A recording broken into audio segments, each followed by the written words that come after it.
Excuse me for 1 minute while I try to collect my thoughts. The walls I built around me lay now covered in dust. It was always my intention to be transparent, but you see, I never thought that I'd come this far because this was only a means to find healing in the afterloss after all. These rhymes were assembled and created as ventilation with subtle connotations of frustration that reverberated dramatically because of a catastrophe. So in trying to find someone who has it all together, please don't look at me like salt to an open wound. You see, some of these words may sting when applied to the myriad of sores exposed on your manifold. Communication seeps in through pores it's absorbed, because as long as I'm speaking, you see, this message will become harder to ignore. There are conspicuous flaws on every one of our hearts, but I choose to display mine on this canvas like a tainted piece of art. I really hope you enjoy. The plot thickened as he was stricken by a shove from an incompetent bully on the back of a bus, where young kids grow up quick, trying to act so tough, but really they're insecure, hoping their rough demeanor is enough to cover it up. Does the arrogance stem from the negligence of their parents, or is it because of where they're from that he's treated like this? So deprecated he takes it until his patience has run out, and he's standing over that bully who's been taunting him. So what now?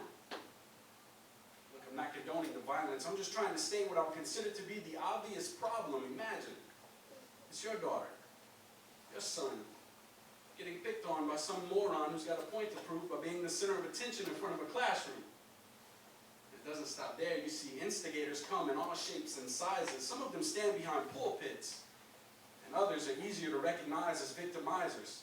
Liars and tyrants whose selfish desires of feeding on the weak like bloodthirsty vampires they seek to devour, abusing even the slightest of their power, and the casualties that are left behind are left with a vengeance on their minds. And some may even become the bully they once despised, and so that cycle continues to ruin more lives further down the line. Admittedly, I used to be the antagonist. My heart, charcoal, the blackest, like that of a masochist. Disastrous were my ways, and nothing seemed to have prompted me to change until change was the only option that remained. Yeah, change was the only option that remained.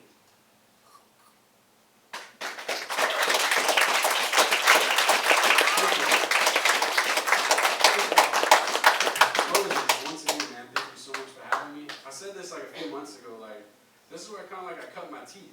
Like a few years ago, I performed, and man, since then Moses is constantly inviting me to come, and man, I just couldn't get more excited. So thank you for having me every time, Definitely appreciate it. Cool. So a few weeks ago, I released an album called Whispers and Screams. Now, it was supposed to be very lighthearted, very funny. Like if you've seen me before, most of my stuff is kind of heavy, it's kind of dark maybe, but I started out with this EP, I thought it was just going to be this, I guess, uplifting, upbeat type of thing, and it just eventually turned into, what do I want to say? You know what I mean? Almost not having that filter, kind of taking the filter off and saying, well, what do I want to say? Not what people expect me to say or expect me to be, but what do I really want to say? And so I just started, thinking of, different stories, and, the last one I performed, that's not necessarily about me, it's just, just a story.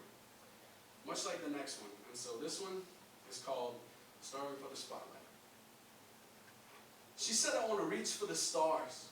That's awesome. You do have stars up here. That's not even part of why I'm serious. I just reached up and went, whoa, what? Anyway. That was weird. I really didn't even think about that until I was like, oh, there are stars. Anyway, she said, I want to reach for the stars. But she wants to pull down the sky. She says she's determined to leave this small town behind. Following her dreams led to a downward spiral, and those who claim to know her today will be the same ones to deny her tomorrow. She's doing the best she can, trying to make ends meet, but those bills are stacking up, and she's got no time to sleep. She's emotionally impaired and scared of what the future brings, knowing she won't always have her figure to get her what she needs.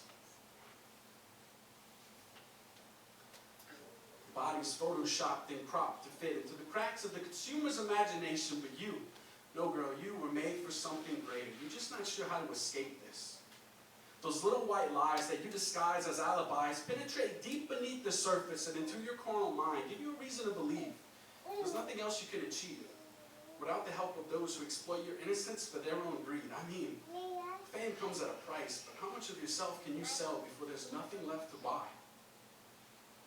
They labeled you misfortune, thought it would be a good play on words because being rich and miserable keeps the audience coming back for more. But you hate it, manipulated by the ones who promised you those same stars that you wished for when you were a kid. You would have never imagined it would have turned out like this. See, the faces may have changed, but the story is still the same. What more would you give for 15 minutes of fame? So to those who enjoy the show, tune in for the next episode and take notice of how well they embarrass your favorite celebrities. Realize how oddly satisfied you are, which is a sign of your own greed. But nevertheless, it's a part of entertainment that we now call reality.